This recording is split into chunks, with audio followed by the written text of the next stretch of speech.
What is up, y'all? Welcome to another episode of Curated. I am elated, excited, ecstatic, appreciative, all the things that you can imagine and guess. I am just extremely grateful that you've decided to join in and listen to me rant about random shit. I mentioned last week that my conversation with Matilda Heckler was going to be this episode, but editing is taking you boy a little longer than expected. So, in the meantime, I'm doing something that I do every year on this podcast, and that is talk about Coachella because it's festival season, baby. Even though I am in New York, California's probably biggest festival, if not one of the world's biggest festivals, is happening literally this upcoming weekend for the next 2 weekends. And here's the deal, this year is different, not in a fun way. Okay. For those who don't know, I've been to Coachella, the festival, for the last 11 consecutive years. 11 years. And this is going to be the first year, the first time actually since my senior year of high school that I will not be at the festival. I moved to New York about 4 months ago. And look, when I've lived in the Bay Area for 7 years of my life. Before that, obviously, my parents are from the Coachella Valley. Taking a 30-minute flight from the Bay to Palm Springs, easy, right? It's nothing. Now that I'm here in New York, a 5 hour flight from JFK is a whole different conversation. A 5 hour flight that is probably not as cheap as it once was, from the Bay to Palm Springs, but also the fact that I live in New York, and it is one, if not the most expensive city in the country. Like it's a little tougher for me to just be impulsive about this shit and be like, all right, I'm gonna go to the festival this year because it ain't that easy. And I know some of y'all are probably thinking, boy, just go anyway. Like it's so weird, if you're really that pressed about it, just go.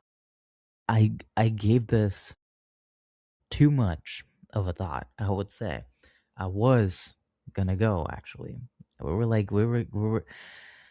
were this close. But hey, I have rent now. I live in Manhattan. It's just not that easy. And although there's still like this very small part of me that hopes that in some shape or form I end up at the festival, I know it's probably gonna be very unlikely. And I will say this. If there's anybody out there, any brand who's listening to this, if I can convince you to hand me a wristband for either weekend one or weekend two, I don't care. Just invite me. I will do whatever the fuck you want. Like I will do anything. I can't overstate how much FOMO I have right now. It's not even FOMO. It's just like it's pure grief. Like Coachella is practically part of my personality at this point. Like I've made it a personal trait of mine. It's a sad thing to admit, but I'm admitting it. And again, if any brand is listening to this, if you want to sponsor me for weekend one, weekend two, I will make any content you desire. I will wear whatever brand merch you want me to. I will drink your drink on camera. I will do a 30-second ad read mid set. I don't care. I am not above any of that.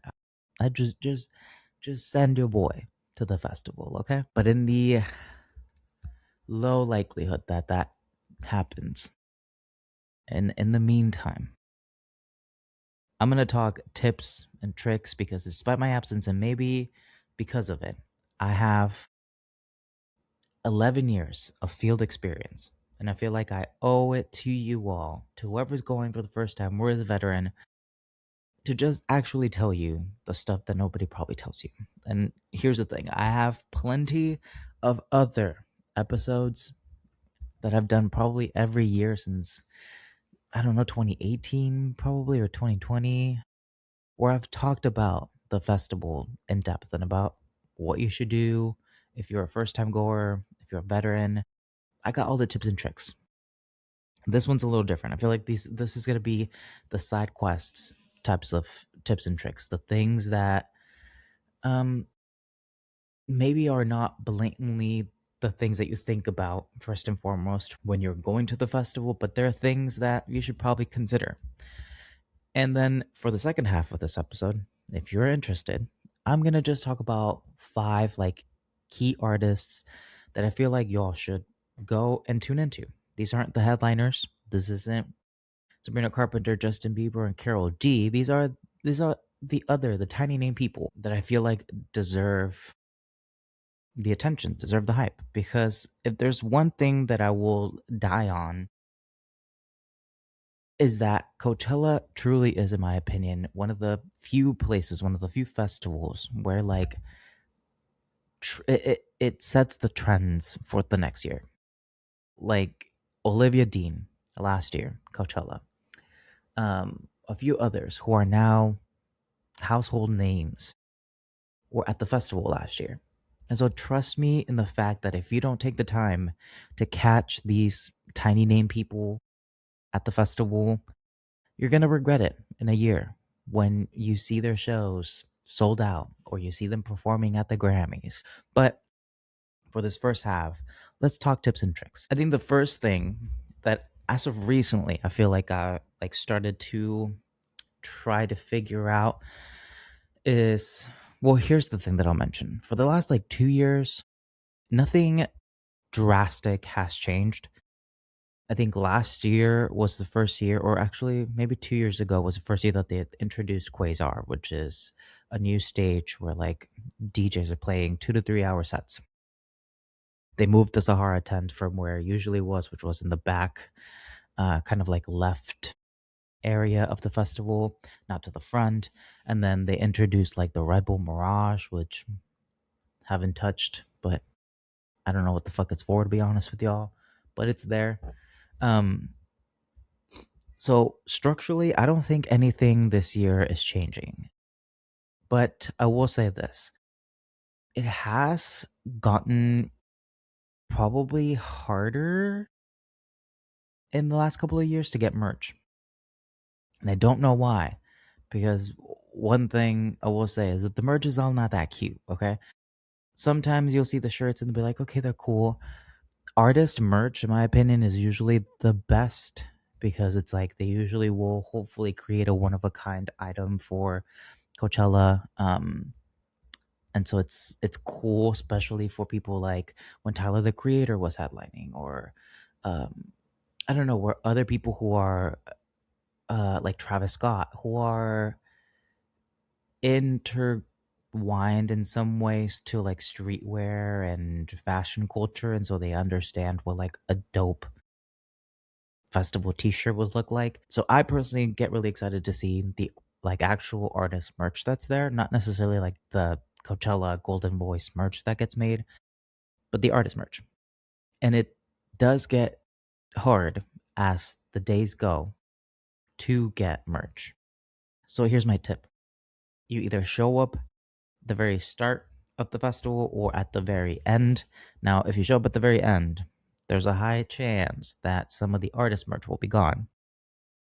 So my best advice to you is to pull up like first thing in the morning, Friday morning when the doors open to try to get merch. You walk up usually with a minimal weight, full inventory, and you still probably will get to catch, the sets that you want to. What is the worst is having to stand in that maze of merch and wait and probably miss out on catching somebody just because you're waiting in that fucking line. Now, tip number 2, the bars. The bars everywhere around the festival sometimes can get really fucking crowded. Getting a drink is just too much, especially at the beer garden. Too much. Like to me, sometimes it's like it's between sets, and all I want to do is I want to pull up real quick, grab myself a beer, and then head to the other fucking set. I don't want to wait in those lines. There are hidden speakeasies around the festival, and they deliberately will put zero signage on them because they're speakeasies. There's nothing on the website. There's no markers, nothing. The only way to find these speakeasies is of word of mouth. The person who created the legendary tropical bar said it himself. He said, Friday is quiet. Saturday, people start finding where to go.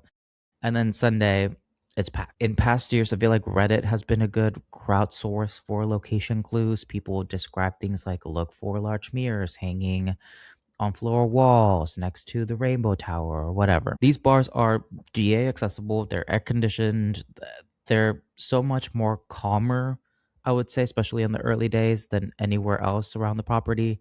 So my advice is check Reddit, check TikTok, look around, ask people and find it. And usually there's, a small line if people do end up finding it early on, but once you get in, it's a good time. And again, you're not waiting in these long ass fucking bars to try to get yourself a drink. And you actually get to sit inside air conditioning, which I will say, I feel like this year's gonna be a hot one. Hot one. So I advise anytime you can to find that air conditioning. Which brings me to my third tip, which is these brand activations. They're like your secret free amenity. And almost everyone ignores them for the most part. People have called Coachella in the past like Brandchella because good reason, okay? There's brand tents all over the grounds where you can get free stuff, free drinks, and most importantly, free air conditioning. There was like a road and like 818 tequila one where they were literally handing out free mini bottles and like lip kits and all that shit. There was a Sol de Janeiro one. There's an absolute Pinterest. Like every brand imaginable probably has some shit going on there if they can afford it to be at the damn festival. Go even to the ones where like you probably don't give a shit about. They have big ones which people are well acquainted with at this point, I would say, and lines can get kind of heavy for those. If you find smaller ones, just go in because it'll usually give you something for free. If anything, you get some air conditioning. And I promise you all, when it's hot as shit, you've been drinking, you're a little dehydrated, any shape or form of air conditioning is acceptable, is welcome, is needed. And if you're going weekend two, I feel like sometimes you get it a little better because now you understand. You understand what's gonna be there. You know where to pull up and where to don't pull up. Now, my fourth and fifth tips and tricks for you all, which again, like I said, these are just the quick hits, the quick side things to keep in mind. These last two kind of go hand in hand. The Sahara Tent moved like 2 years ago. And I at first was like, oh, this is cool. Like, it seems like it's at a better place. It seems like there'd be more space. Sahara has gotten massive. At this point, I believe it is the second largest stage at Coachella. It's not the Coachella stage, it's not the outdoor stage. Like, no, the Sahara Tent is now the second largest stage at Coachella for good reason. I feel like it's become year after year more popular than probably any other tent. When they moved it, at first I was like, oh, the way that they positioned it, which was kind of like horizontal and in like a corner, I was like, oh, like that seems nicer. Seems like it'd be more space. That's not necessarily true. Now that I've been there for 2 years and experienced it in the new area, I have my mixed feelings about it, okay? It still has that moment of Sahara just being like a trap. And I say this with love, but the single biggest navigation mistake that I think people make, and I've made myself a few couple of times, is that we're talking at least a 50-minute walk from the main stage to the Sahara stage, or vice versa. So if your plan, which usually most people's plans is to bounce around between the Sahara and the main stage, or even the Sahara and the tents that live in the back, I suggest you pick one or the other and try to stick within that vicinity because otherwise you're going to be walking for a hot second and with the crowds. And as the time goes, the crowds get larger. As the evening settles in, people get a little more drunk and it gets a little bit more chaotic to get from one stage to the next. This is the reason why I say, like, it's, every year I'm like this too. I'll get super ambitious about being like, I want to catch all these fucking artists. I have this whole list, laundry list of people that I want to see. And I end up probably seeing at most like 4 or 5 people for the entire night. And that is because I promise you all, the walk is hefty. I would say the smarter thing to do is to think about the lay of the land in geographical clusters. So think about Sahara, Dulab, Quasar as like one zone. Okay. They're all literally right next to each other. So if there are people that you want to catch, maybe you can catch them all together.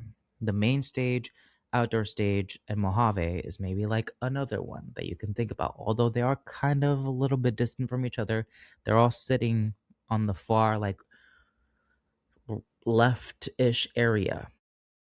And then you can think about the other tens as kind of like the third quadrant. Plan your day accordingly and stop trying to go from one fucking side of the polo field to the next when it's 95 degrees. It's not worth it. Nor is it fun. Now, the fifth tip, which I said kind of goes along with this tip about Sahara and where Sahara lives and all of that, is that since they moved it, they also built in this little hill on the far right corner of Sahara. It's like elevated slightly to the like into the tent. There's a full view of the stage, and usually there's no crowd, and you can actually get a nice fucking breeze because it's hot as shit.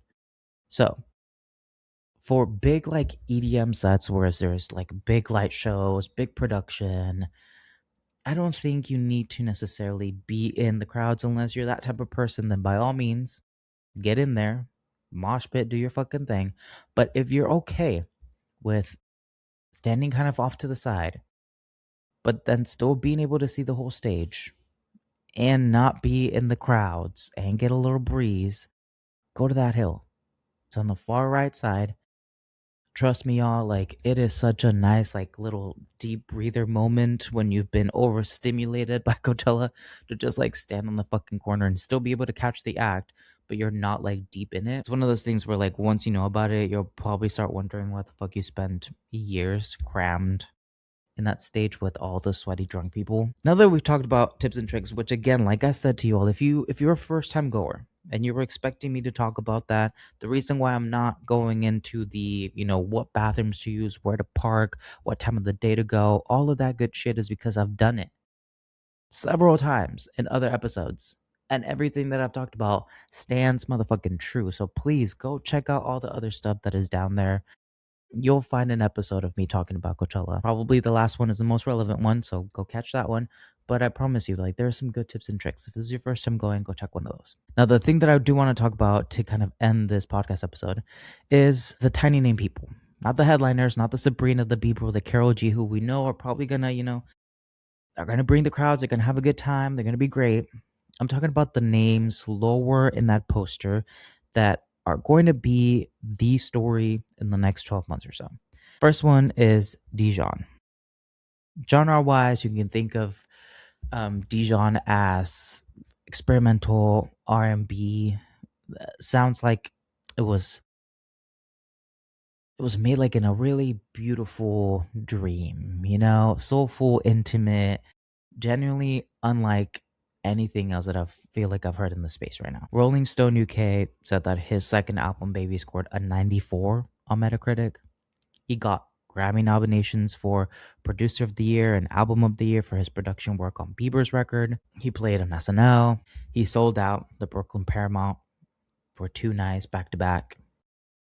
He's going into 2026 at the tipping point between, the critics' darling and like genuinely mainstream superstar. And I think Coachella is gonna be that moment, that crosses him over.